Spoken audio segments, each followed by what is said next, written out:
لا حول الا باللہ العلی العظیم. اعوذ باللہ من الشیطان الرجیم. بسم اللہ الرحمن الرحیم.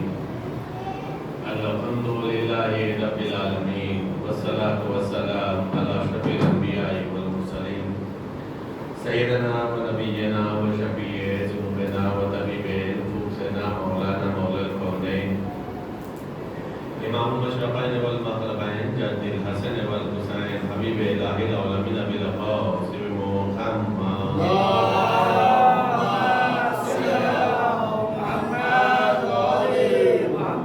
والبدع طیبین الطاہرین المعصومین المظلومین المنتخبین المنتجبین.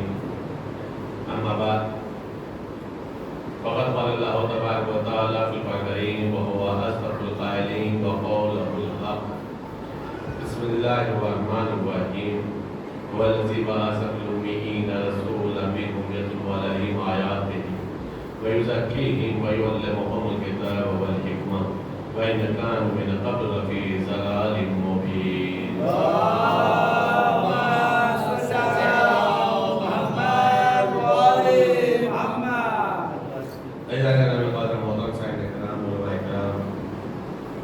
شعلہ کربلا اور اسیران کربلا کے عزاداروں،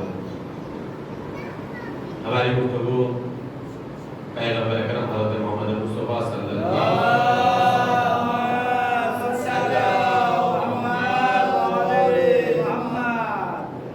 اور اہل بیت اطہار علیہ السلام کے سلسلے سے ہو رہی. آج گفتگو چوتھے مرحلے میں ہے اور گفتگو سورہ جمعہ کے دوسرے نمبر کی آیت مبارکہ کہ جس کے اندر بعثت رسالت کا مقصد اللہ نے بیان فرمایا ہے. وہ خدا وہ ہے کہ جس نے امیین میں رسول بھیجا، ان پڑھ میں رسولوں کو بھیجا تاکہ ان کے سامنے آیات الہیہ کی تلاوت کرے، ان کی نفسوں کو پاک کرے اور کتاب و حکمت کی تعلیم دے، جبکہ یہ لوگ اس کے پہلے کھلی ہوئی گمراہی میں تھے. یہ ہے آیت کا سیدھا سیدھا مفہوم اور اسی کے ذریعے میں گفتگو ہو رہی ہے کہ پیغمبر عالم کتنے بڑے ہیں، پیغمبر نے کا کردار کیسا ہے. تمام چیزوں پہ گفتگو دھیرے دھیرے ہو رہی ہے. آج گفتگو اس مسئلے پہ کرنا ہے بغیر کسی گزشتہ تقریروں کے جملوں کو کوٹ کیے ہوئے کہ قرآن کریم اعجازی کتاب ہے. اللہ نے پیغمبر کے اوپر معجزہ بنا کر کے نازل فرمایا. توجہ رکھیے گا، معجزہ بنا کر کے نازل فرمایا اور آخری کتاب ہے قیامت تک کے لیے. اب اس کے بعد نہ کسی کتاب کو آنا ہے نہ کسی نبی کو آنا ہے. متوجہ آپ، آخری شریعت ہے، آخری آسمانی کتاب ہے، اعجازی کتاب ہے، آخری رسول پر نازل ہوئی ہے. اور یہ اکیلی کتاب قرآن کریم کہ جس کے اندر آج تک چیلنج موجود ہے کہ تم اس کے اگر اللہ کے کلام ہونے میں تمہیں شک و شبہ ہے تو اس کے لیے ایک سورہ لے اس کے برابر میں ایک آیت لے آؤ، 10 آیت لے آؤ، ایک سورہ لے، جو تم کر سکتے ہو وہ کرو. 1400 سال پہلے سے دعویٰ موجود ہے، آج تک اور آج سے لے کر قیامت تک نہ کوئی ایک آیت لے آیا ہے، نہ ایک سورہ لے آیا ہے، نہ 10 آیتیں آئی ہیں. متوجہ یہ اس بات کی دلیل ہے کہ قرآن کریم کے جواب ناممکن ہے. میں توجہ رکھیے گا، قرآن کریم کا جواب ناممکن ہے. اگر کوئی کوشش بھی کرے تو وہ قرآن کریم کی آیت کو تو نہیں نکال پاتا، خود نکل جاتا ہے. کہاں ہے آپ؟ کوشش بھی کرے جواب تو لا نہیں پائے گا. لیکن اگر کوشش کر کے کچھ اپنی بنیاد پر آیتوں کو نکالنا چاہے تو اللہ اسے اتنی بھی توفیق نہیں دیتا ہے کہ وہ اہل قرآن کہلائے، اہل توحید کہلائے، مسلمان کہلائے. اور کہتے ہیں نا یہ ادھر کا رہتا ہے نا پھر نہ ادھر کا رہتا ہے. اللہ اسے یہاں بھی ذلیل کرے گا کیا ہوا ہے اور آخرت میں تو ہونا ہی ہے. اب بات سمجھنا نہیں مجھے. اب سوال سنیے گا، اگر اتنی آسانی سے میں بار بار کہتا ہوں تو یہی باتیں پڑھنا ہو تو پھر ہم محنت کیوں کریں؟ بھائی قرآن کریم آپ پڑھیے، توجہ رکھیے گا، قرآن کریم میں آیتیں دو طرح کی ہیں، آیتیں دو طرح کی، کچھ آیتیں بالکل اوپن ہیں، ہر آدمی جو چاہے تو تھوڑا وہ سمجھ لیتا ہے، مثال کے طور پر بسم اللہ الرحمن الرحیم اپنی حیثیت پر سب سمجھ لیتے ہیں، اپنی حیثیت پر، قرآن کے مطابق نہیں، قرآن کے مطابق نہیں، اپنی ضرورت پر سب سمجھ لیتے ہیں، اللہ کے نام سے شروع کرتا ہوں جو رحمان ہے رحیم ہے، یہی سمجھتا ہے، لیکن اگر یہی سمجھنا ہوتا تو اللہ 114 مرتبہ بسم اللہ نہ نازل کرتا، 114 مرتبہ نازل کرنے اس بات کی دلیل ہے کہ تم ایک مرتبہ ایک آیت سے ایک ہی چیز سمجھ رہے ہو، ہمیں تو 14 مرتبہ نازل کی ہے تو ہمیں پتہ ہے کہ 114 کا مطلب کیا ہے، بات سمجھ میں آ رہی؟ چلیے دوسری مثال سنیے، یہ تو ہو گئی سیدھی سیدھی بات۔ دوسری چیز یہ ہے کہ دوسری کچھ آیتیں ہیں، لیکن میں کیوں پڑھ رہا ہوں اس بات کو محسوس کریے گا انشاءاللہ تعالی۔ دوسری کچھ آیتیں، ان آیتوں کا کمال یہ ہے کہ ہمیں نہیں معلوم کہ کتنے سو سال سے ترجمہ ہو رہا ہے، تفسیریں ہو رہی ہیں، آج بھی کام ہو رہا ہے، قیامت تک کام ہوتا رہے گا، لیکن ان آیتوں کا آج تک ترجمہ ہی نہیں ہوا ہے۔ کیا بات ہے، کیا بات، ان آیتوں کا آج تک ترجمہ ہی نہیں ہوا ہے، کسی زبان میں ٹرانسلیٹ نہیں ہوا ہے، عربی کا ترجمہ عربی میں بھی نہیں، عربی کا ترجمہ فارسی میں نہیں، اردو میں نہیں، ہندی میں نہیں، انگلش میں نہیں، دنیا کی جتنی زبان ہے کسی زبان میں ان آیتوں کا آج تک ٹرانسلیٹ ہوا ہی نہیں، ترجمہ ہوا ہی نہیں۔ کب وہ کون سی آیتیں؟ کب قرآن کریم کی ان آیتوں کو حروف مقطعات کہا جاتا ہے۔ الف لام میم کا ترجمہ بتائیے کہاں ہے؟ وہ ترجمہ والا قرآن ہمارے مجلس کے بعد دیکھ لیجئے گا، الف لام میم کے نیچے الف لام میم ہی لکھا رہتا ہے۔ حام میم کا ترجمہ حام میم لکھا رہتا ہے۔ عین سین قاف کا ترجمہ عین سین قاف لکھا رہتا ہے۔ کاف ہا یا عین صاد کا ترجمہ کاف ہا یا عین صاد لکھا رہتا ہے۔ عین سین قاف کا ترجمہ عین سین قاف ہی لکھا رہتا ہے۔ چلیے اب اس سے بھی آسان بتا دیں، قرآن کریم میں ایک جگہ حروف مقطعات سے جو شروعات میں صرف قاف لکھا ہوا ہے، صرف قاف، ایک الفابیٹ، ایک الفابیٹ، اس کے بھی نیچے جو ترجمہ وہی لکھا ہوا ہے۔ یہ ہم نے کچھ ایگزامپل دیا، اور بھی ہیں، الف لام میم حام میم عین سین قاف کاف ہا یا عین صاد۔ توجہ رکھیے گا، ان آیتوں کا ترجمہ نہیں ہوا، جب سے ترجمہ شروع ہوا نہیں ہوا آج تک، اور چیلنج ہے قیامت تک نہیں ہونے والا، چیلنج ہے قیامت تک نہیں ہونے والا۔ توجہ رکھیے گا، ہم نے کہا میرے معبود تو نے قرآن کس کے لیے نازل کیا؟ اپنے لیے تو نازل نہیں کیا، رسول اللہ کے لیے نازل نہیں کیا، رسول اللہ پر نازل ہوا، متوجہ، نازل ہمارے جیسے لوگوں کے لیے کیا ہے نا، تو میرے معبود ان آیتوں کو بھی تو ایسے ہی رکھتا نا جیسے ساری آیتیں، تاکہ ان کا بھی ترجمہ ہو جاتا، سمجھ میں آتا کہ حام میم کا مطلب کیا ہے، عین سین قاف کا مطلب کیا ہے، کاف ہا یا عین صاد کا مطلب کیا ہے۔ کہ ہم نے جب نازل کیا ہے تو ہم حکیم مطلق ہیں، ہمیں پتہ ہے کہ ہم نے کیوں نازل کیا ہے، ہم نے کہا وہ تو ہمیں بھی معلوم ہے، تجھے ہی پتہ ہے کہ کیوں نازل کیا ہے، لیکن جب ہمارے لیے نازل کیا ہے تو جب ہم ان حروف مقطعات سے فائدہ نہ اٹھا پائیں، تین حروف مقطعات کو تم نے نازل کیوں کیا؟ اجب میں اللہ جواب دے تمہیں پتہ نہیں ہے، ابھی سمجھ میں آ جائے گا کہ حروف مقطعات ہم نے نازل کیوں کیا۔ ہم نے کہا میرے معبود کیوں؟ کا مسئلہ یہ ہے کہ میری مشیت اس بات کو جانتی ہے، میرا علم اس بات کو جانتا ہے، میری ذات اس بات کو جانتی ہے کہ دور پیغمبر کے آخر میں، دور پیغمبر کے آخر میں کچھ لوگ کہیں گے ہمارے لیے کتاب خدا کافی ہے،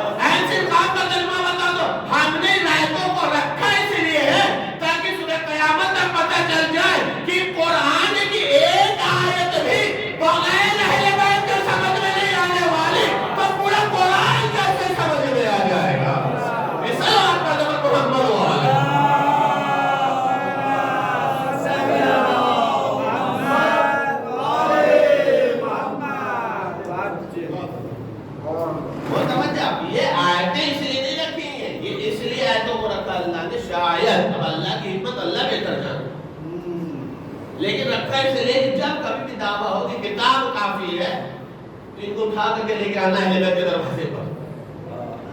اہل بیت کے دروازے یہ پورا قرآن تو دور کی بات، 2 حرف بھی نہیں سمجھ سکتے، 3 حرف بھی بغیر اہل بیت کے نہیں سمجھ سکتے. اچھا اب دوسرا سوال سنو، اللہ نے ان پہ مقطعات نازل کیا ہے نا. میں بار بار کہہ رہا ہوں کہ 1400 سال ہو گئے جب سے بھی ترجمہ ہو رہا ہے، 600 سال 700 سال 800 سال 1000 سال جو بھی، آج تک نہیں آئے تو ترجمہ تو کمال ہے کہ اردو کی بات نہیں، کسی زبان میں نہیں ہوا. جتنی بھی دنیا میں زبانیں پائی جاتی ہیں ان آیتوں کا ترجمہ کسی زبان میں نہیں. اور یہ بھی آپ یاد رکھیے گا، دنیا میں سب سے زیادہ جس کتاب کا ترجمہ ہوا وہ قرآن کریم ہے. دنیا میں سب سے زیادہ جس کتاب کا ترجمہ ہوا وہ قرآن کریم. اور کمال کی بات ہے سب سے زیادہ ترجمہ ہونے کے بعد بھی ان آیتوں کا ترجمہ نہیں. اب سوال سنیے، یہ بتائیے یہ جو قرآن کریم نے کہا ہے، اللہ نے ارشاد فرمایا ہے کہ اگر تمہیں سے اللہ کے کلام ہونے میں شک ہے تو کیا کرو، ایک آیت لے سورہ لے، یہ تو اللہ نے کہا ہے. دیکھیں ہم لوگ تو اردو دان، ہم لوگ اردو دان، ہم لوگ تو بات سمجھ میں آ رہے، ہم لوگ قرآن اتنا بھی سمجھ لیں اتنا بھی پڑھ لیں کافی. قرآن کریم نے ایک عجیب مسئلہ رکھا، آیت ہے قرآن کا ترجمہ کا، قرآن کی آیت کا مفہوم آپ کے سامنے کہ ہم نے یہ قرآن کریم آسان عربی زبان میں نازل فرمایا. کیا سنا قرآن میں اللہ نے جب قرآن کریم کی فضیلت بیان کی تو کیا کہا، ہم نے قرآن کو آسان عربی میں نازل فرمایا. سوچی جب اللہ کا آسان اتنا آسان ہے، اللہ کا آسان اتنا آسان ہے تو اگر اللہ مشکل نازل کرتا، یہ آسان بالکل ایسے ہی آسان ہے کہ جیسے سورہ واقعہ میں اللہ کہتا قیامت قریب ہے، تو 1400 سال تک پڑھتے چلا رہے قیامت قریب ہے.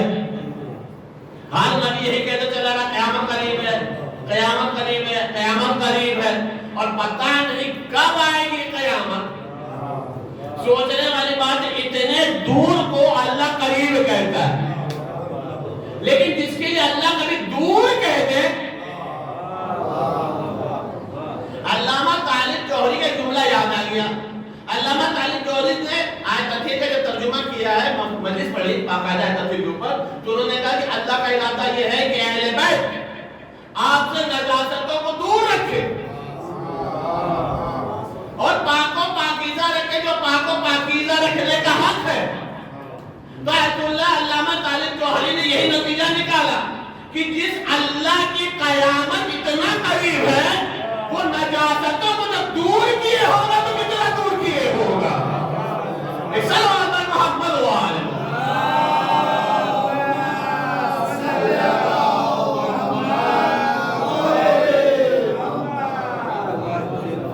متوجہ قریب کا تو یہ حال ہے، تو دور کتنا دور ہوگا. بالکل وہی مسئلہ ہے کہ ہم نے قرآن کریم آسان زبان میں نازل فرمایا، تو یہ اللہ کی آسان ہے. اور یہ آسان کا کمال یہ ہے کہ اگر اتنا آسان ہوتا تو 1-2 تفسیر کافی تھی، 1-2 تفسیر کافی تھی، 5-10 تفسیر کافی تھی. کمال کی بات ہے موجودہ مراجع کرام، گزشتہ مراجع کرام نہ جانے کتنی تفسیریں لکھی، سینکڑوں تفسیر تو کچھ شیعوں میں، سینکڑوں تفسیر صرف شیعوں میں، علماء اہل سنت نے نہ جانے کتنی تفسیریں لکھی. کمال کی بات ہے اتنی تفسیر کے بعد بھی کوئی عالم کسی بھی مذہب فرقے کا یہ نہیں کہتا کہ اب مکمل ہو گئی تفسیر. کوئی عالم یہ نہیں کہتا کہ اب تفسیر مکمل ہو گئی. اس کا مطلب یہ ہے کہ اتنا لکھنے کے بعد بھی یہ جانتا ہے کہ ابھی بہت کچھ باقی ہے جو لکھا نہیں گیا. بھائی توجہ رکھیے گا میں کیا کر رہا ہوں. تو یہ قرآن ہم نے آسان زبان میں نازل فرمایا. ہم اردو دان لیے سمجھ لیے، لیکن یہ قرآن عربی میں نازل ہوا نا. عرب کی زبان کیا ہے؟ عربی. اور عرب اکیلی ایک کنٹری بھی نہیں ہے، کئی ملکوں میں عربی بولی جاتی ہے. قطر میں عربی ہے، کویت میں عربی ہے، سعودی میں عربی ہے نا بھائی، دبئی میں عربی، کئی ملکوں میں عربی بولی جاتی ہے. 1400 سال سے یہ دعویٰ موجود ہے جن کی زبان میں قرآن نازل ہوا. بھائی کیا عرض کر رہا ہوں، جس ملک میں نازل ہوا وہاں کی زبان عربی، انہی کی زبان میں اللہ نے قرآن نازل فرمایا، یعنی انہی کی زبان میں انہی کے ملک میں نازل فرمایا، اور انہی کو اللہ چیلنج بھی کر رہا. کیا بات ہے کہ اگر اسے اللہ کی کتاب ہونے میں شک ہے تو ایک آیت لے آؤ، ایک سورہ لے آؤ. لیکن 1400 سال ہو گیا، آج تک نہ جواب آیا تھا اور نہ قیامت تک جواب آئے گا.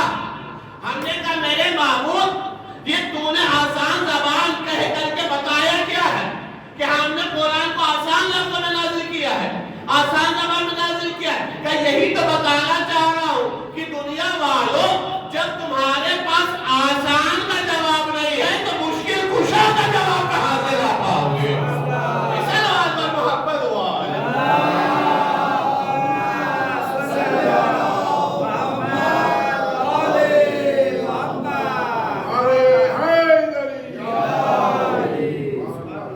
متوجہ سے رہنا. تو یہ ہو گئی قرآن کو اللہ نے نازل فرمایا پیغمبر کے اوپر. توجہ رکھیے گا، حروف مقطعات بتایا، توجہ رکھیے گا، حروف مقطعات بتایا، اوپن آیتیں بتائیں جو ہر ذہن ناقص سمجھ لیتا ہے تھوڑا بہت، جیسے میں نے بسم اللہ کی مثال دی. توجہ رکھیے گا، 2 طرح کی آیتیں ہوتی ہیں. اب ایک سوال اور سمجھیے، مولا متقیان حضرت علی بن ابی طالب علیہ السلام